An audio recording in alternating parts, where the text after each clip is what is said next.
Non metallic compounds എന്ന കെമിസ്ട്രിയുടെ 5th ചാപ്റ്ററിൻ്റെ 6ാമത്തെ പീരീഡിലേക്ക് നിങ്ങൾക്ക് സ്വാഗതം. ഡിയർ സ്റ്റുഡൻസ്, ഇന്ന് നമ്മൾ സൾഫ്യൂരിക് ആസിഡിനെ കുറിച്ചാണ് മനസ്സിലാക്കുന്നത്. സൾഫ്യൂരിക് ആസിഡിന് ഒരു ഓമന പേരുണ്ട്. നമുക്കിവിടെ കാണാം, ദ കിങ് ഓഫ് കെമിക്കൽസ് എന്നാണ് സൾഫ്യൂരിക് ആസിഡ് അറിയപ്പെടുന്നത്. രാസവസ്തുക്കളുടെ രാജാവ് ആരാണ്? Sulphuric acid. എന്തുകൊണ്ടാണ് സൾഫ്യൂരിക് ആസിഡിനെ രാസവസ്തുക്കളുടെ രാജാവ് എന്ന് വിളിക്കുന്നതെന്ന് നമുക്ക് ഈ ഒരു ഡയഗ്രം നോക്കിയാൽ തന്നെ നമുക്ക് മനസ്സിലാക്കുവാനായിട്ട് സാധിക്കും. സൾഫ്യൂരിക് ആസിഡ് കൂടാതെ ഈ ചുക്കില്ലാത്ത കഷായമില്ല എന്ന് പറയുന്നത് പോലെ നമ്മുടെ നാട്ടുഭാഷയിൽ അങ്ങനെ ഒരു ചൊല്ലുണ്ടല്ലോ. ഈ സൾഫ്യൂരിക് ആസിഡ് ഉപയോഗിക്കാതെ ഒട്ടുമിക്ക പ്രവർത്തനങ്ങളും നടക്കുകയില്ല. സൾഫ്യൂരിക് ആസിഡിൻ്റെ ഉപയോഗം നമ്മൾ നോക്കിക്കഴിഞ്ഞാൽ, ഒന്ന് മാനുഫാക്ചർ ഓഫ് പെയിൻറ്റുകളുടെ നിർമ്മാണത്തിന് സൾഫ്യൂരിക് ആസിഡ് ആവശ്യമുണ്ട്. ദെൻ റിഫൈനിങ് ഓഫ് പെട്രോളിയത്തിൻ്റെ ശുദ്ധീകരണത്തിന് സൾഫ്യൂരിക് ആസിഡ് ആവശ്യമുണ്ട്. മാനുഫാക്ചർ ഓഫ് ഫെർട്ടിലൈസേഴ്സ്, രാസവളങ്ങളുടെ നിർമ്മാണത്തിന് ആവശ്യമുണ്ട്. ഫോർ ഡീഹൈഡ്രേഷൻ, പല കെമിക്കൽസും പ്രൊഡ്യൂസ് ചെയ്യുമ്പോൾ അതിൽ നിന്ന് ജലാംശം നീക്കം ചെയ്യുന്നതിന് സൾഫ്യൂരിക് ആസിഡ് ആവശ്യമുണ്ട്. അതുപോലെ മറ്റ് കെമിക്കൽസിൻ്റെ നിർമ്മാണത്തിന് സൾഫ്യൂരിക് ആസിഡ് ആവശ്യമുണ്ട്. ഇത് വളരെ ഇമ്പോർട്ടൻ്റ് ആയിട്ടുള്ള ഒരു ഉപയോഗമാണ്. മാനുഫാക്ചർ ഓഫ് എക്സ്പ്ലോസീവ്സ്, സ്ഫോടക വസ്തുക്കളുടെ നിർമ്മാണത്തിന് സൾഫ്യൂരിക് ആസിഡിന് ആവശ്യമുണ്ട്. മാനുഫാക്ചർ ഓഫ് ഫൈബേഴ്സ് എന്ന് വെച്ചാൽ നാരുകളാണ്. പലതരത്തിലുള്ള കൃത്രിമ തുണിത്തരങ്ങൾ, ഇപ്പോൾ പോളിയസ്റ്റർ, റയോൺ അങ്ങനെയൊക്കെ തുടങ്ങുന്ന പലതരത്തിലുള്ള ആർട്ടിഫിഷ്യൽ ഫൈബേഴ്സ്, അവയുടെ നിർമ്മാണത്തിൽ ഇതിനെല്ലാം സൾഫ്യൂരിക് ആസിഡ് ആവശ്യമുണ്ട്. അതുകൊണ്ടാണ് സൾഫ്യൂരിക് ആസിഡിനെ ദ കിങ് ഓഫ് കെമിക്കൽസ്, രാസവസ്തുക്കളുടെ രാജാവ് എന്ന് വിളിക്കുന്നത്. Students, contact process and Haber process, രണ്ട് വേർഡുകളാണ് ഞാനിവിടെ യൂസ് ചെയ്തിരിക്കുന്നത്. അതിൽ ഈ ഹേബർ പ്രോസസ്സ് നമ്മൾ ഓൾറെഡി പഠിച്ചു കഴിഞ്ഞതാണ്. അമോണിയയുടെ ഇൻഡസ്ട്രിയലായിട്ടുള്ള പ്രിപ്പറേഷൻ നമ്മൾ കണ്ടല്ലോ. ഹൈഡ്രജനും നൈട്രജനും ഹൈ പ്രഷറിൽ 450 ഡിഗ്രി സെൽഷ്യസ് ടെമ്പറേച്ചറിൽ പ്രവർത്തിപ്പിച്ച് അമോണിയ പ്രൊഡ്യൂസ് ചെയ്യുന്ന ആ പ്രവർത്തനം, അതാണ് ഹേബർ പ്രോസസ്സ്. അപ്പോൾ അമോണിയയുടെ ഇൻഡസ്ട്രിയൽ പ്രിപ്പറേഷന് പറയുന്ന പേരാണ് ഹേബർ പ്രോസസ്സ്. അത് കണ്ടെത്തിയ സയൻറ്റിസ്റ്റിൻ്റെ പേര് വെച്ചാണ് ഈ പേര് വന്നിരിക്കുന്നത്. അതുപോലെ തന്നെ സൾഫ്യൂരിക് ആസിഡിൻ്റെ ഇൻഡസ്ട്രിയൽ ആയിട്ടുള്ള പ്രിപ്പറേഷൻ്റെ പേരാണ് കോണ്ടാക്റ്റ് പ്രോസസ്സ്. സമ്പർക്ക പ്രക്രിയ എന്ന് പറയും. അപ്പോൾ കോണ്ടാക്റ്റ് പ്രോസസ്സ് എന്ന് വെച്ചാൽ industrial preparation of sulphuric acid. എങ്ങനെയാണ് ഈ സൾഫ്യൂരിക് ആസിഡ് വ്യാവസായികമായിട്ട് നിർമ്മിക്കുന്നതെന്ന് നമുക്ക് നോക്കാം. ആദ്യം തന്നെ ചെയ്യുന്നത്, sulphur is burned in oxygen to produce sulphur dioxide. ആദ്യം തന്നെ സൾഫർ ഓക്സിജനിൽ കത്തിച്ച് സൾഫർ ഡയോക്സൈഡ് എന്ന് പറയുന്ന ഗ്യാസ് ഉണ്ടാക്കും. ഇതൊരു വിഷവാതകമാണ് കേട്ടോ. അടുത്ത സ്റ്റെപ്പിൽ, the sulphur dioxide thus formed is allowed to combine with oxygen in the presence of vanadium pentoxide. അടുത്ത സ്റ്റെപ്പിൽ ഈ സൾഫർ ഡയോക്സൈഡ് ഓക്സിജനുമായിട്ട് പ്രവർത്തിപ്പിക്കുക. ഈ റിയാക്ഷൻ നിങ്ങൾ നോക്കിക്കഴിഞ്ഞാൽ കാണാം, ഇതൊരു റിവേഴ്സിബിൾ റിയാക്ഷനാണ്, ഒരു ഉഭയദിശാ പ്രവർത്തനമാണ്. ഈ പ്രവർത്തനം നടക്കാനായിട്ട് അനുകൂല ടെമ്പറേച്ചർ വേണം, 450 ഡിഗ്രി സെൽഷ്യസിൽ. ഇതിൻ്റെ കാറ്റലിസ്റ്റിൻ്റെ പേരാണ് vanadium pentoxide, V2O5, vanadium pentoxide. എന്തിനായിരിക്കും വനേഡിയം പെൻറ്റോക്സൈഡ് ഉപയോഗിക്കുക? വളരെ എളുപ്പത്തിൽ സന്തുലനാവസ്ഥയിൽ എത്തുന്നതിന് വേണ്ടിയാണ്. അത് കഴിഞ്ഞാലാണല്ലോ ടെമ്പറേച്ചറും പ്രഷറൊക്കെ അപ്ലൈ ചെയ്ത് കൂടുതൽ പ്രോഡക്ട്സ് പ്രൊഡ്യൂസ് ചെയ്യാനായിട്ട് പറ്റുള്ളൂ. അപ്പോൾ ഈ റിയാക്ഷൻ്റെ ഇക്വിലിബ്രിയം വളരെ വേഗത്തിൽ ആക്കുന്നതിന് വേണ്ടിയാണ്, ക്രിയേറ്റ് ചെയ്യുന്നതിന് വേണ്ടിയാണ് വനേഡിയം പെൻറ്റോക്സൈഡ് ഉപയോഗിക്കുന്നത്. അപ്പോൾ SO2 + O2 gives 2SO3, sulphur ട്രയോക്സൈഡാണ് ലഭിക്കുന്നത്. ഇനി അടുത്ത സ്റ്റെപ്പിൽ ഈ സൾഫർ ട്രയോക്സൈഡിനെ കുറച്ച് സൾഫ്യൂരിക് ആസിഡിൽ സോലുബിൾ ആക്കുക, ഡിസോൾവ് ചെയ്യുക. അപ്പോൾ കുറച്ച് സൾഫ്യൂരിക് ആസിഡിൽ SO3നെ ഡിസോൾവ് ചെയ്യുമ്പോൾ കൂടുതൽ അളവ് H2S2O7, ഇതിൻ്റെ പേര് ഓലിയം. പെട്രോളിയം എന്നൊക്കെ നമ്മൾ കേട്ടിട്ടുണ്ടല്ലോ, അതിൻ്റെ ഒരു മാറ്റിയാൽ മതി, ഓലിയം. അപ്പോൾ ഓലിയം എങ്ങനെ ഉണ്ടാക്കുന്നത്? SO3 ഗ്യാസ്, സൾഫർ ട്രയോക്സൈഡ് വാതകം സൾഫ്യൂരിക് ആസിഡിൽ ഡിസോൾവ് ചെയ്യിപ്പിച്ചാണ് ഓലിയം ഉണ്ടാക്കുന്നത്. ഈ ഓലിയം എന്തിനാണ് ഉണ്ടാക്കണമെന്ന് വെച്ചാൽ ഇത് വളരെ എളുപ്പത്തിൽ സൾഫ്യൂരിക് ആസിഡായിട്ട് മാറ്റാനായിട്ട് സാധിക്കും. ഓലിയത്തെ കുറച്ച് വെള്ളത്തിൽ ഡിസോൾവ് ചെയ്യിപ്പിച്ചാൽ മതി, അല്ലെങ്കിൽ കുറച്ച് വെള്ളവും കൂടെ ചേർത്ത്, കുറച്ച് വാട്ടർ ചേർത്ത് അതിനെ ഒന്ന് ഡൈല്യൂട്ട് ചെയ്യിപ്പിച്ച് കഴിഞ്ഞാൽ കിട്ടുന്നതാണ് സൾഫ്യൂരിക് ആസിഡ്. ഓക്കെ, അപ്പോൾ സൾഫ്യൂരിക് ആസിഡിൻ്റെ ഈ കോണ്ടാക്റ്റ് പ്രോസസ്സിൽ 4 സ്റ്റെപ്പുകൾ നമുക്ക് കാണാനായിട്ട് സാധിക്കും. ആദ്യം സൾഫർ ഓക്സിജനുമായിട്ട് പ്രവർത്തിപ്പിച്ച് സൾഫർ ഡയോക്സൈഡ്, അത് കഴിഞ്ഞ് സൾഫർ ഡയോക്സൈഡ് ഓക്സിജനുമായിട്ട് വീണ്ടും പ്രവർത്തിപ്പിച്ച് സൾഫർ ട്രയോക്സൈഡ്. ഇതാണ് മേജർ റിയാക്ഷൻ എന്ന് പറയുന്നത്. വനോഡിയം പെൻറ്റോക്സൈഡ് കാറ്റലിസ്റ്റും 450 degree Celsius optimum temperature use ചെയ്യുന്നു. അടുത്ത സ്റ്റെപ്പിൽ സൾഫർ ട്രയോക്സൈഡ് സൾഫ്യൂരിക് ആസിഡിൽ ഡിസോൾവ് ചെയ്യിപ്പിച്ച് ഓലിയം ഉണ്ടാകുന്നു അല്ലേ. അടുത്ത സ്റ്റെപ്പിൽ ഈ ഓലിയം വാട്ടറുമായിട്ട് പ്രവർത്തിപ്പിച്ച് സൾഫ്യൂരിക് ആസിഡ് പ്രൊഡ്യൂസ് ചെയ്യുക ചെയ്യുന്നത്. അപ്പോൾ ഈ 4 സ്റ്റെപ്പുകളിലൂടെയാണ് സൾഫ്യൂരിക് ആസിഡ് നിർമ്മിക്കുന്നത്. ഈ പ്രോസസ്സിന് പറയുന്ന പേരാണ് കോൺടാക്റ്റ് പ്രോസസ്സ്, സമ്പർക്ക പ്രക്രിയ.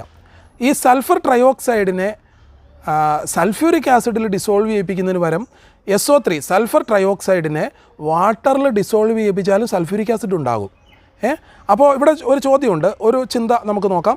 Sulphuric acid is formed also by the direct dissolution of sulphur trioxide in water. Sulphur ട്രയോക്സൈഡിനെ നമുക്ക് വെള്ളത്തിൽ ലയിപ്പിച്ച് കഴിഞ്ഞിട്ടുണ്ടെങ്കിൽ സൾഫ്യൂരിക് ആസിഡ് നിർമ്മിക്കാൻ പറ്റും. എന്നിട്ട് എന്തിനാണ് സൾഫർ ട്രയോക്സൈഡിനെ ആദ്യം സൾഫ്യൂരിക് ആസിഡിൽ ഡിസോൾവ് ചെയ്ത് ഓലിയം ഉണ്ടാക്കി, അത് കഴിഞ്ഞ് ഈ ഓലിയത്തെ പിന്നെ വാട്ടറിൽ ഡിസോൾവ് ചെയ്യിപ്പിച്ചാൽ സൾഫ്യൂരിക് ആസിഡ് ഉണ്ടാകും? ഒരു സ്റ്റെപ്പ് കുറയ്ക്കുകയും ചെയ്യായിരുന്നു. ഈ സൾഫർ ട്രയോക്സൈഡിനെ വാട്ടറിൽ ഡയറക്റ്റായിട്ട് സോലുബിളാക്കി സൾഫ്യൂരിക് ആസിഡ് നിർമ്മിക്കാമായിരുന്നു. എന്തുകൊണ്ട് അങ്ങനെ ചെയ്യുന്നില്ല? അതിൻ്റെ ഒരു കാരണം എന്ന് വെച്ചാൽ the dissolution of sulphur trioxide in water. ഈ സൾഫർ ട്രയോക്സൈഡിനെ നമ്മൾ നേരിട്ട് വെള്ളത്തിൽ ഡിസോൾവ് ചെയ്യിപ്പിച്ചാൽ അതൊരു എക്സോതെർമിക് റിയാക്ഷനാണ്. എന്ന് വെച്ചാൽ ധാരാളമായിട്ട് ഹീറ്റ് ലിബറേറ്റ് ചെയ്യും, ചൂട് പുറത്തു വരും. അങ്ങനെ sulphuric acid initially formed into fine fog like particles. അപ്പോൾ ആദ്യം ഉണ്ടാകുന്ന സൾഫ്യൂരിക് ആസിഡ് ഈ ചൂട് കൊണ്ട് അത് വേപ്പറായിട്ട് മാറും, അത് ഫോഗായിട്ട് മാറും, എന്ന് വെച്ചാൽ വലിയ പുകയായിട്ട് മാറും. അപ്പോൾ അതുകൊണ്ട് പുക അല്ലെങ്കിൽ സ്മോഗ് അല്ലെങ്കിൽ ഫോഗായിട്ട് മാറും. അപ്പോൾ അതോടുകൂടെ ഇനി കൂടുതലായിട്ട് സൾഫർ ട്രയോക്സൈഡ് വെള്ളത്തിൽ ലയിപ്പിക്കുക അസാധ്യമായി തീരും. അപ്പോൾ എന്തുകൊണ്ടാണ് സൾഫർ ട്രയോക്സൈഡിനെ ഡയറക്റ്റായിട്ട് വാട്ടറിൽ ഡിസോൾവ് ചെയ്യിപ്പിച്ച് സൾഫ്യൂരിക് ആസിഡ് നിർമ്മിക്കാത്ത? ഈ സൾഫർ ട്രയോക്സൈഡ് വാട്ടറിൽ ഡിസോൾവ് ആവുന്ന ആ പ്രോസസ്സ് എന്ന് പറയുന്നത് ഒരു എക്സോതെർമിക് റിയാക്ഷനാണ്, കൂടുതൽ ഹീറ്റ് പ്രൊഡ്യൂസ് ചെയ്യും. അപ്പോൾ ആദ്യം ഉണ്ടായ സൾഫ്യൂരിക് ആസിഡ് ഈ ചൂട് നിമിത്തം അത് ഫോഗായിട്ട് മാറും, അല്ലെങ്കിൽ അത് സ്മോക്കായിട്ട് മാറും. അപ്പോൾ ഈ ഒരു പുക, ഈ ഒരു സ്മോഗ് ഫർദർ ഡിസൊല്യൂഷൻ, ഈ വെള്ളത്തിൽ സൾഫർ ട്രയോക്സൈഡിൻ്റെ ജലത്തിലുള്ള ആ ലയിപ്പിക്കുന്ന ആ പ്രോസസ്സ് പ്രിവെൻറ്റ് ചെയ്യപ്പെടാനായിട്ട് സാധ്യതയുണ്ട്. അതുകൊണ്ടാണ് ഈ പ്രോസസ്സിലൂടെ സൾഫ്യൂരിക് ആസിഡ് നിർമ്മിക്കാത്തത്. സ്റ്റുഡൻറ്റ്, സൾഫ്യൂരിക് ആസിഡിൻ്റെ ഈ നിർമ്മാണ പ്രവർത്തനം നമുക്കിവിടെ കാണാനായിട്ട് സാധിക്കും അല്ലേ. സൾഫർ ഓക്സിജനിൽ ബേൺ ചെയ്ത സൾഫർ ഡയോക്സൈഡിനെ 450 ഡിഗ്രി സെൽഷ്യസിൽ വനോഡിയം പെൻറ്റോക്സൈഡിൻ്റെ സാന്നിധ്യത്തിൽ വീണ്ടും പ്രവർത്തിപ്പിച്ച് സൾഫർ ട്രയോക്സൈഡാണ് നിർമ്മിക്കുന്നത്. ഈ സൾഫർ ട്രയോക്സൈഡിനെ കോൺസെൻട്രേറ്റഡ് സൾഫ്യൂരിക് ആസിഡിൽ ഡിസോൾവ് ചെയ്യിപ്പിച്ചാണ് ഓലിയം നിർമ്മിക്കുന്നത്. ഈ ഓലിയത്തെ അടുത്ത സ്റ്റെപ്പിൽ വാട്ടറിൽ ഡിസോൾവ് ചെയ്യിപ്പിക്കും, വെള്ളത്തിൽ ലയിപ്പിച്ച് അല്ലെങ്കിൽ വാട്ടർ ചേർത്ത് കുറച്ചും കൂടെ ഡൈലൂട്ടാക്കിയാണ് സൾഫ്യൂരിക് ആസിഡ് പ്രൊഡ്യൂസ് ചെയ്യുന്നത്. സൾഫ്യൂരിക് ആസിഡിൻ്റെ ഫിസിക്കൽ പ്രോപ്പർട്ടീസ് നമുക്ക് നോക്കാം. ഒന്ന്, സൾഫ്യൂരിക് ആസിഡ് കളർലെസ് ആണ്, എന്ന് വെച്ചാൽ അതിന് നിറമില്ല. രണ്ടാമതായിട്ട് കമ്പാരിറ്റീവ്ലി ഹൈ വിസ്കോസിറ്റി കൂടിയ ഫ്ലൂയിഡിനെ നമുക്കറിയാമല്ലോ. തേൻ ഒരു വിസ്കോസിറ്റി കൂടിയ ഫ്ലൂയിഡാണ്, എന്ന് വെച്ചാൽ ഒഴുകി പോകാനായിട്ട് വേഗത്തിൽ ഒഴുകി പോകില്ല. ആ സമയം കെറസിൻ അല്ലെങ്കിൽ മണ്ണെണ്ണ എന്ന് പറയുന്നത് നമ്മൾ ഫ്ലോറിലേക്ക് ഒഴിച്ചു കഴിഞ്ഞാൽ പെട്ടെന്ന് അങ്ങ് പടരുന്നത് കാണാൻ പറ്റും. എന്നാൽ തേൻ, അതുപോലെ തന്നെ ഗ്ലിസറിൻ, അതൊക്കെ വളരെ സ്ലോവിലാണ് മൂവ് ചെയ്യുള്ളൂ. എന്ന് വെച്ചാൽ അതിനകത്ത് ഫ്രിക്ഷണൽ ഫോഴ്സ് വളരെ കൂടുതലാണ്. അത്തരത്തിലുള്ള ഫ്ലൂയിഡ്സിനെയാണ് നമ്മൾ വിസ്കസ് ഫ്ലൂയിഡ് എന്ന് പറയുന്നത്, അല്ലെങ്കിൽ അതിന് വിസ്കോസിറ്റി കൂടുതലാണെന്ന് പറയും. അപ്പോൾ ഈ സൾഫ്യൂരിക് ആസിഡിന് കമ്പാരിറ്റീവ്ലി ഹൈ വിസ്കോസിറ്റി ഉണ്ടെന്ന് നമുക്ക് മനസ്സിലാക്കാൻ പറ്റും. ദെൻ ഹൈലി കൊറോസീവ് എന്ന് വെച്ചിട്ടുണ്ടെങ്കിൽ പൊള്ളൽ ഏൽപ്പിക്കുന്നതാണ്. എന്ന് വെച്ചാൽ ശരീരത്തിൽ അല്പം വീണ് കഴിഞ്ഞാൽ ആ സ്ഥലം പൊള്ളിപ്പോകും അല്ലേ. Highly corrosive. Then denser than water, ജലത്തിനേക്കാൾ കനം കൂടിയതാണ്, ഡെൻസിറ്റി കൂടിയതാണ്. ഇപ്പോൾ വെള്ളത്തിലേക്ക് അത് ചേർത്ത് കഴിഞ്ഞാൽ താണു പോകും, പക്ഷേ വെള്ളത്തിലേക്ക് ചേർക്കുന്നത് നമ്മൾ സൂക്ഷിച്ച് വേണം കേട്ടോ. ദെൻ ഡിസോൾവ്സ് ഇൻ വാട്ടർ, വെള്ളത്തിൽ ലയിക്കുന്നതാണ്. അപ്പോൾ സൾഫ്യൂരിക് ആസിഡിൻ്റെ 5 പ്രോപ്പർട്ടീസ് നമുക്കിവിടെ കാണാം. ഒന്ന്, നിറമില്ല. ദെൻ കമ്പാരിറ്റീവ്ലി ഹൈ വിസ്കോസിറ്റി ഉണ്ട്. ദെൻ ഹൈലി കൊറോസീവ് ആണ്, ഡെൻസർ ദാൻ വാട്ടർ ആണ്, ഡിസോൾവ്സ് ഇൻ വാട്ടർ ആണ്. ഓക്കെ.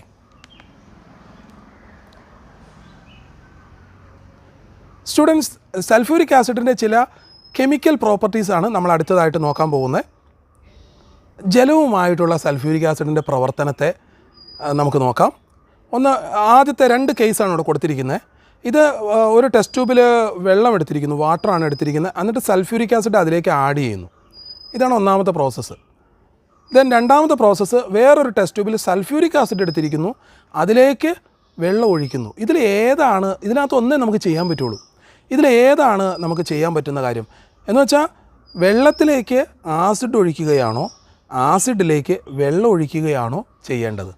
തീർച്ചയായിട്ടും ഈ സൾഫ്യൂരിക് ആസിഡ് വളരെ തീവ്രമായ കൊറോസീവാന്ന് നമ്മൾ പറഞ്ഞു, ഭയങ്കര പ്രവർത്തനശേഷി കൂടിയ ഒരു ആസിഡ് ആയതുകൊണ്ട് സൾഫ്യൂരിക് ആസിഡ് നമ്മളൊരു ടെസ്റ്റ് ട്യൂബിലെടുത്ത് അതിലേക്ക് കുറച്ച് വെള്ളം അങ്ങ് ഒഴിച്ചു കഴിഞ്ഞാൽ സംഭവിക്കാൻ പോകുന്നത് പൊട്ടിത്തെറിക്കുമായിരിക്കും, അല്ലേ? പെട്ടെന്നൊരു എക്സ്പ്ലോഷനായിരിക്കും, ഒരു ബസ്റ്റിങ്. ഈ ടെസ്റ്റ് ട്യൂബ് തന്നെ പൊട്ടി ആ സൾഫ്യൂരിക് ആസിഡ് എല്ലായിടത്തും തെറിച്ച് മുഴുവൻ പൊള്ളലേൽക്കാനുള്ള സാധ്യതയുണ്ട്. അപ്പോൾ ഈ സൾഫ്യൂരിക് ആസിഡും വാട്ടറും തമ്മിലുള്ള പ്രവർത്തനം ഒരു എക്സോതെർമിക് റിയാക്ഷനാണ്, വളരെ ചൂട് ഉൽപ്പാദിപ്പിക്കപ്പെടുന്ന ഒരു പ്രവർത്തനമാണ്. പിന്നെ എക്സ്പ്ലോഷൻ നടക്കാൻ വരെ സാധ്യതയുണ്ട്.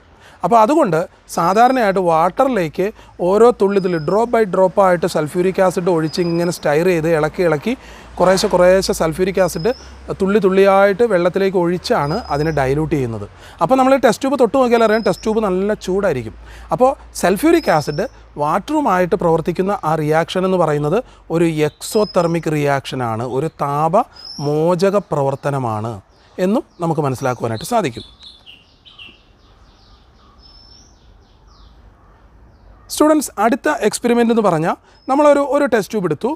ആ ടെസ്റ്റ് ട്യൂബിലേക്ക് അല്പം പഞ്ചസാര, ഷുഗർ ആഡ് ചെയ്തു. കണ്ടോ, ഷുഗർ ആഡ് ചെയ്തു. ഇനി ആ ടെസ്റ്റ് ട്യൂബിലേക്ക് അടുത്ത സ്റ്റെപ്പിൽ കുറച്ച് സൾഫ്യൂരിക് ആസിഡ്, ഇത് മുങ്ങിക്കിടക്കാൻ പാകത്തിന് കേട്ടോ, ഈ പഞ്ചസാര മുങ്ങിക്കിടക്കാൻ പാകത്തിന് കുറച്ച് സൾഫ്യൂരിക് ആസിഡ് അതിനകത്തിട്ട് ആഡ് ചെയ്തു. എന്തായിരിക്കും നമ്മൾ കാണുന്നതെന്ന് അറിയാമോ? കുറച്ച് കഴിയുമ്പോൾ കാണുന്നത് ഈ പഞ്ചസാര നല്ല വെളുത്തിരിക്കുന്നതാണല്ലോ, കുറച്ച് കഴിയുമ്പോൾ കാണുന്നത് ഈ പഞ്ചസാര കരിയായിട്ട് മാറിയിരിക്കും നമുക്ക് കാണാനായിട്ട് സാധിക്കും. കരി അല്ലെങ്കിൽ കാർബണായിട്ട് മാറിയിരിക്കുന്നതായിട്ട് നമുക്ക് കാണുവാനായിട്ട് സാധിക്കും. അതിൻ്റെ റിയാക്ഷൻ നിങ്ങളിവിടെ നോക്കിക്കഴിഞ്ഞാൽ C12H22O11 ഇതാണ് ഷുഗർ, നമ്മൾ സാധാരണ വീട്ടിൽ ഉപയോഗിക്കുന്ന ഷുഗർ. ആ ഷുഗർ കോൺസെൻട്രേറ്റഡ് സൾഫ്യൂരിക് ആസിഡിലേക്ക് ആയിട്ട് പ്രവർത്തിച്ചു കഴിഞ്ഞാൽ സംഭവിക്കുന്നത് ഈ സൾഫ്യൂരിക് ആസിഡ് ഈ ഷുഗറിൽ നിന്ന് വാട്ടർ മോളിക്യൂൾസിനെ അബ്സോർബ് ചെയ്യും. അപ്പോൾ ഇതിനകത്ത് വാട്ടർ മോളിക്യൂൾ ശരിക്കും ഉണ്ടോ എന്ന് വെച്ചിട്ടുണ്ടെങ്കിൽ ഈ സൾഫ്യൂരിക് ആസിഡ് വാട്ടർ മോളിക്യൂൾ എന്ന് വെച്ചാൽ വാട്ടറിൻ്റെ റേഷ്യോ ഉണ്ടല്ലോ, 2 ഹൈഡ്രജൻ 1 ഓക്സിജൻ ചേർന്നാൽ ഒരു വാട്ടറിൻ്റെ റേഷ്യോ ആയല്ലോ, H2O അല്ലേ വാട്ടർ. അപ്പോൾ അങ്ങനെ നോക്കുമ്പോൾ ഇതിനകത്തുനിന്ന് എത്ര വാട്ടർ കിട്ടുമെന്ന് നിങ്ങളൊന്ന് ആലോചിച്ച് നോക്കിയേ. H22 ഉണ്ട്. അപ്പോൾ 2 ഹൈഡ്രജനെ വെച്ചെടുത്ത് കഴിഞ്ഞാൽ 11 H2 നമുക്ക് കാണാൻ പറ്റും, അല്ലേ? 11 H2, അതുപോലെ തന്നെ O11. അപ്പോൾ ഇത് ശരിക്കും പറഞ്ഞാൽ 11 H2O ഇതിനകത്ത് അടങ്ങിയിട്ടുണ്ട്, അല്ലേ? 11 മോളിക്യൂൾ വാട്ടറിനകത്തുള്ള ഹൈഡ്രജനും ഓക്സിജനും ഇതിനകത്തുണ്ട്. അപ്പോൾ ഈ സൾഫ്യൂരിക് ആസിഡിൻ്റെ പ്രത്യേകത അതെപ്പോഴും ഈ വാട്ടറിനെ അബ്സോർബ് ചെയ്യുന്നതാണ്. ഇനി വാട്ടർ ഒറിജിനൽ വാട്ടർ തന്നെ ആവണമെന്നില്ല, വാട്ടറിന് തുല്യമായ 2 ഹൈഡ്രജൻ അല്ലെങ്കിൽ ഹൈഡ്രജനെയും ഓക്സിജനെയും 2:1 എന്നുള്ള റേഷ്യോയിൽ ഈ സൾഫ്യൂരിക് ആസിഡ് വലിച്ചെടുക്കാനുള്ള കഴിവുണ്ട്. അപ്പോൾ അങ്ങനെ ഈ ഷുഗറിൽ നിന്ന് സൾഫ്യൂരിക് ആസിഡ് 11 H2O അങ്ങ് മാറ്റിയോടുകൂടെ H22ഉം O11ഉം അങ്ങ് വാട്ടറായിട്ട് മാറി. വാട്ടറിന് തുല്യമായൊരു റേഷ്യോ ആണല്ലോ. ബാക്കി വരുന്നത് എന്തായിരിക്കും? ഈ C12 അതിലെ 12 കാർബണാണ് ഈ ബാക്കി വരുന്നതായിട്ട് നമ്മൾ കാണുന്നത്. What are the constituent element of sugar? ഷുഗറിൻ്റെ ഘടകമൂലകങ്ങൾ ഏതൊക്കെയാണ്? ഞാനിവിടെ എഴുതിയിട്ടുണ്ട്, carbon, hydrogen, oxygen. Then which is the black substance in the product formed? ഇപ്പോൾ ആസിഡ് ഒഴിച്ചു കഴിഞ്ഞപ്പോൾ ഉണ്ടായ കറുത്ത വസ്തു ഏതാണ്? അത് കാർബണാണ്, കരിയാണ്. What is the ratio of hydrogen and oxygen in sugar? ഷുഗറിൽ ഹൈഡ്രജൻ്റെ ഓക്സിജൻ്റെ റേഷ്യോ എത്രയാണ്? 2:1 ആണ്. 2:1 എന്ന് വെച്ചാൽ ഹൈഡ്രജൻ 22ഉം ഓക്സിജൻ 11ഉമാണ്. അപ്പോൾ അതിനെ നമ്മൾ 11 കൊണ്ട് ഡിവൈഡ് ചെയ്ത് കഴിഞ്ഞിട്ടുണ്ടെങ്കിൽ 22നെ 11 കൊണ്ട് ഡിവൈഡ് ചെയ്താൽ 2 കിട്ടും, 11നെ 11 കൊണ്ട് ഡിവൈഡ് ചെയ്ത് 1 എന്ന് വെച്ചാൽ 2:1 നമുക്കതിനെ സിംപ്ലിഫൈ ചെയ്യാനായിട്ട് പറ്റും. 2:1 ആണ് അതിൻ്റെ ratio. Which is a substance that absorbed hydrogen and oxygen from sugar in the ratio as in water? ജലത്തിലെ റേഷ്യോയ്ക്ക് തുല്യമായ രീതിയിൽ ഈ ഷുഗറിൽ നിന്ന് വാട്ടറിനെ അബ്സോർബ് ചെയ്തത് ആരാണ്? Sulphuric acid. അപ്പോൾ സൾഫ്യൂരിക് ആസിഡിന് വാട്ടറിനെ അബ്സോർബ് ചെയ്യാനുള്ള ഒരു പ്രത്യേക കഴിവുണ്ടെന്നാണ് നമ്മളിവിടെ മനസ്സിലാക്കുന്നത്. Okay, concentrated sulfuric acid has the ability to absorb chemically combined water or hydrogen and oxygen from substances in the ratio corresponding to that of water. Sulphuric ആസിഡിന് original വെള്ളത്തെ ആഗിരണം ചെയ്യാനുള്ള കഴിവുണ്ട്, അതുപോലെ തന്നെ ഹൈഡ്രജനെയും ഓക്സിജനെയും വാട്ടറിൻ്റെ അതേ റേഷ്യോയിൽ അബ്സോർബ് ചെയ്യാനുള്ള കഴിവുണ്ട്. അതാണ് ഇപ്പോൾ ഷുഗറിൻ്റെ കേസിൽ നമ്മൾ കണ്ടത്. This process is known as dehydration. D എന്ന് വെച്ചാൽ പുറത്തേക്ക് എടുക്കുക എന്നാണ് അർത്ഥം. ഹൈഡ്രേഷൻ എന്ന് വെച്ചാൽ വാട്ടറുമായിട്ട് ബന്ധപ്പെട്ടത്, വെള്ളത്തെ ആഗിരണം ചെയ്യാനുള്ള കഴിവാണത്. Concentrated sulphuric acid is a strong dehydrating agent. അപ്പോൾ ഒരു ശോഷകാരകമാണ് അല്ലെങ്കിൽ നിർജ്ജലീകാരകമാണ്, ജലത്തെ എവിടെ നിന്നും വലിച്ചെടുക്കുന്ന ആളാണ്. നമ്മൾ നീറ്റ് വെക്കാനെ കണ്ടു, നീറ്റ് വെക്കുക വെള്ളത്തേക്കാൾ കൂടുതൽ എന്തിനെ വലിച്ചെടുക്കുന്നത്? നീരാവിയെ വലിച്ചെടുക്കുന്നതാണ് നീറ്റുകക്ക. അതുകൊണ്ട് നീറ്റുകക്കയെ നമ്മൾ ഡ്രൈയിങ് ഏജൻറ്റ് എന്നാണ് പറഞ്ഞത്. കാരണം അത് H2O മോളിക്യൂൾ തന്നെയാണെങ്കിൽ പോലും അത് നീരാവിയെ വലിച്ചെടുക്കുന്നത്. എന്നാൽ ഈ സൾഫ്യൂരിക് ആസിഡ് അത് മാത്രമല്ല ചെയ്യുക, സാക്ഷാൽ ലിക്വിഡ് അവസ്ഥയിലിരിക്കുന്ന വെള്ളത്തെയും വലിച്ചെടുക്കുക. അതുകൊണ്ടാണ് ഡീഹൈഡ്രേറ്റിംഗ് ഏജൻറ്റ് എന്ന് പറയുന്നത്. സൾഫ്യൂരിക് ആസിഡിൻ്റെ ഈ ഡീഹൈഡ്രേഷൻ പ്രോസസ്സ് കാണിക്കുന്നതിന് വേണ്ടിയുള്ള 3 എക്സാമ്പിൾസാണ് കൊടുത്തിരിക്കുന്നത്. H2SO4 കോട്ടൺ ക്ലോത്തിലേക്ക് ചേർക്കുക. ഈ കോട്ടൺ ക്ലോത്ത് എന്ന് വെച്ചാൽ എപ്പോഴും അത് സ്റ്റാർച്ച് ആയിരിക്കും. സ്റ്റാർച്ച് എന്ന് വെച്ചാൽ അതിനകത്ത് കാർബൺ എത്രയാണെങ്കിലും കുഴപ്പമില്ല, ഹൈഡ്രജനും ഓക്സിജനും എപ്പോഴും 2:1 എന്നുള്ള റേഷ്യോയിലായിരിക്കും സ്റ്റാർച്ചിൽ അടങ്ങിയിരിക്കുക. അപ്പോൾ ഈ കോട്ടൺ തുണി അതിലേക്ക് സൾഫ്യൂരിക് ആസിഡ് വീണ് കഴിഞ്ഞാൽ സൾഫ്യൂരിക് ആസിഡ് ഹൈഡ്രജനെയും ഓക്സിജനെയും 2:1 എന്നുള്ള റേഷ്യോയിൽ മൊത്തം അബ്സോർബ് ചെയ്യും. അങ്ങനെ വരുമ്പോൾ പിന്നെ ഇതിനകത്ത് അവശേഷിക്കുന്ന എന്തായിരിക്കും? കാർബൺ. അപ്പോൾ ആ വെളുത്തിരിക്കുന്ന കോട്ടൺ ക്ലോത്ത് സൾഫ്യൂരിക് ആസിഡ് വീണ് കഴിഞ്ഞാൽ കരിയായിട്ടിരിക്കുന്നത് കാണാൻ പറ്റും. കാരണം അതിനകത്തുള്ള വാട്ടർ കണ്ടൻറ്റിനെ സൾഫ്യൂരിക് ആസിഡ് അബ്സോർബ് ചെയ്തു. കാരണം അതൊരു ഡീഹൈഡ്രേറ്റിംഗ് ഏജൻറ്റാണ്. ദെൻ രണ്ടാമത്, adding concentrated sulphuric acid to glucose taken in small beaker. Glucose എന്ന് പറഞ്ഞാൽ ഗ്ലൂക്കോസും എങ്ങനെ തന്നെയാണ്? C6H12O6 ഇതാണ് ഗ്ലൂക്കോസ്. അപ്പോൾ നമ്മൾ നോക്കിക്കഴിഞ്ഞാൽ ഇതിനകത്ത് വാട്ടറിൻ്റെ റേഷ്യോ കണ്ടോ? ഇതിനെ നമ്മൾ 2 കൊണ്ട്, ഇതിനെ നമ്മൾ 6 കൊണ്ട് ഡിവൈഡ് ചെയ്ത് കഴിഞ്ഞാൽ H എത്ര വരും? ഈ 12ലേക്ക് 6 അങ്ങ് പോയി കഴിഞ്ഞാൽ H2 എന്ന് വരും. O 6നെ ഡിവൈഡ് ചെയ്ത് കഴിഞ്ഞാൽ ഓയും വരും അല്ലേ? അപ്പോൾ H2O റേഷ്യോ തന്നെ ഇത്. അപ്പോൾ ശരിക്കും പറഞ്ഞാൽ നമ്മൾ ഗ്ലൂക്കോസിലേക്ക് സൾഫ്യൂരിക് ആസിഡ് ആഡ് ചെയ്താൽ പഞ്ചസാരയിലേക്ക് ആഡ് ചെയ്ത പോലെ തന്നെ ഇരിക്കും. 12 ഹൈഡ്രജനെയും 6 ഓക്സിജനെയും സൾഫ്യൂരിക് ആസിഡ് വലിച്ചെടുത്ത് എന്ത് പറ്റും? 6 മോളിക്യൂൾ 6H2O ആയിട്ട് മാറും. ബാക്കി വരുന്നത് കാർബൺ ആയിരിക്കും. അപ്പോൾ അവിടെയും കരിയാണ് ഫോം ചെയ്യുന്നതായിട്ട് നമ്മൾ കാണുക. ഇനി അടുത്തത്, കോപ്പർ സൾഫേറ്റിലേക്ക് സൾഫ്യൂരിക് ആസിഡ് ആഡ് ചെയ്യുന്നു. കോപ്പർ സൾഫേറ്റ് എന്ന് പറഞ്ഞാൽ ആകാശ നീല കളറാണ്. പച്ചയും നീലയും കലർന്ന നല്ല മനോഹരമായൊരു കളറാണ് കോപ്പർ സൾഫേറ്റിന്. ഇതിലേക്ക് നമ്മൾ സൾഫ്യൂരിക് ആസിഡ് ചേർത്ത് കഴിഞ്ഞാൽ സൾഫ്യൂരിക് ആസിഡ് ഇതിൽ നിന്ന് വാട്ടർ കണ്ടൻറ്റിനെ വലിച്ചെടുക്കും. അങ്ങനെ ഈ കോപ്പർ സൾഫേറ്റിൻ്റെ കളറ് ഫെയ്ഡായി അവസാനം വൈറ്റ് കളറ് പോലെ ആവുന്നത് നമുക്ക് കാണാനായിട്ട് സാധിക്കും. കാരണം കോപ്പർ സൾഫേറ്റ് എന്ന് പറഞ്ഞാൽ അതിനകത്ത് കോപ്പർ സൾഫേറ്റ് എന്ന് പറഞ്ഞാൽ CuSO4 2H2O ആണ്. ശരിക്കും അതിൽ നിന്ന് ഈ 2H2O ആണ് സൾഫ്യൂരിക് ആസിഡ് വലിച്ചെടുക്കുന്നത്. അതോടുകൂടി കോപ്പർ സൾഫേറ്റ് ഒട്ടും ജലത്തിൻ്റെ അംശമില്ലാത്ത കോപ്പർ സൾഫേറ്റായിട്ട് മാറും. അപ്പോൾ അതിൻ്റെ കളറ് ആ നല്ല കളർ മാറിയിട്ട് അത് വൈറ്റ് കളറിലേക്ക് മാറും.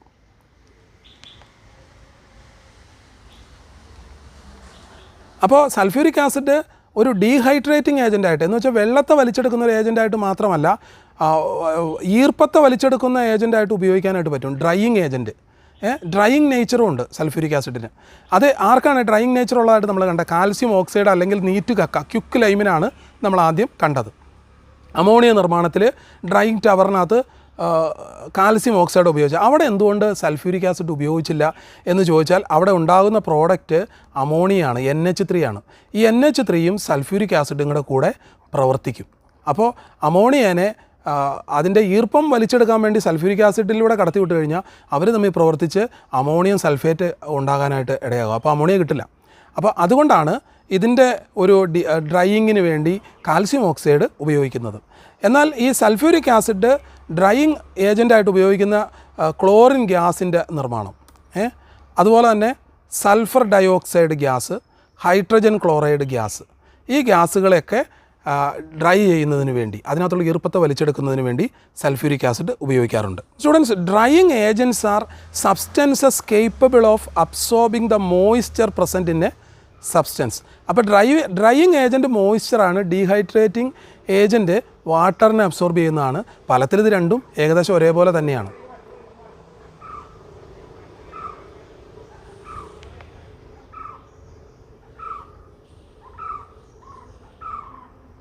അമോണിയയുടെ പ്രിപ്പറേഷനിൽ എന്തുകൊണ്ട് സൾഫ്യൂരിക് ആസിഡ് ഡ്രൈയിങ് ഏജൻറ്റായിട്ട് ഉപയോഗിക്കുന്നില്ല എന്ന് നിങ്ങൾക്കിപ്പോൾ ബോധ്യപ്പെട്ട് കാണും.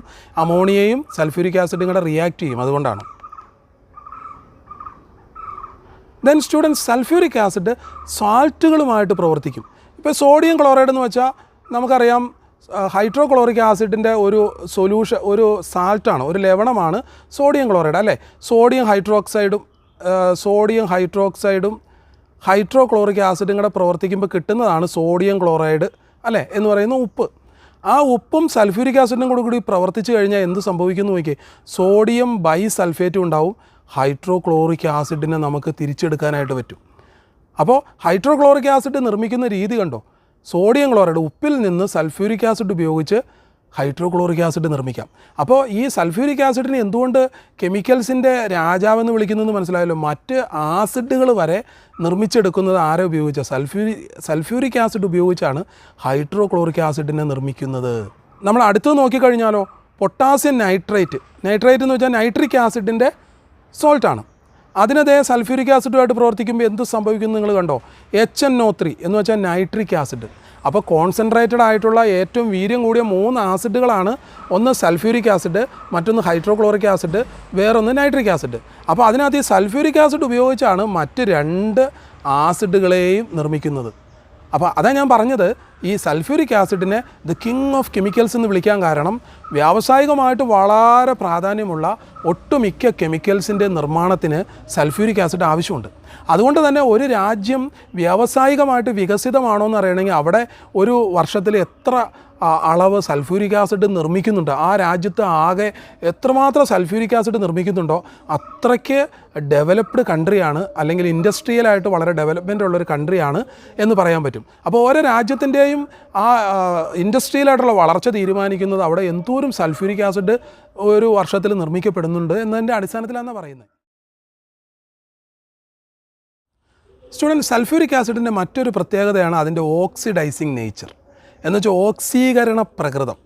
അപ്പോൾ അതൊരു ഓക്സീകാരിയാണ് സൾഫ്യൂരിക് ആസിഡ്. അത് നമുക്ക് മനസ്സിലാവണമെങ്കിൽ നമുക്കൊരു എക്സാമ്പിൾ നോക്കാം. ഇവിടെ കാർബൺ പ്ലസ് സൾഫ്യൂരിക് ആസിഡ് പ്രവർത്തിക്കുന്ന റിയാക്ഷൻസാണ് കൊടുത്തിരിക്കുന്നത്. അപ്പോൾ നമുക്കിവിടെ അതിൻ്റെ ഓക്സിഡേഷൻ സ്റ്റേറ്റ് ഒന്ന് എഴുതി നോക്കാം. കാർബണിൻ്റെ നമുക്കിവിടെ നോക്കിക്കഴിഞ്ഞാൽ ഇപ്പോൾ നമുക്കിതിൻ്റെ ഓക്സിഡേഷൻ സ്റ്റേറ്റ്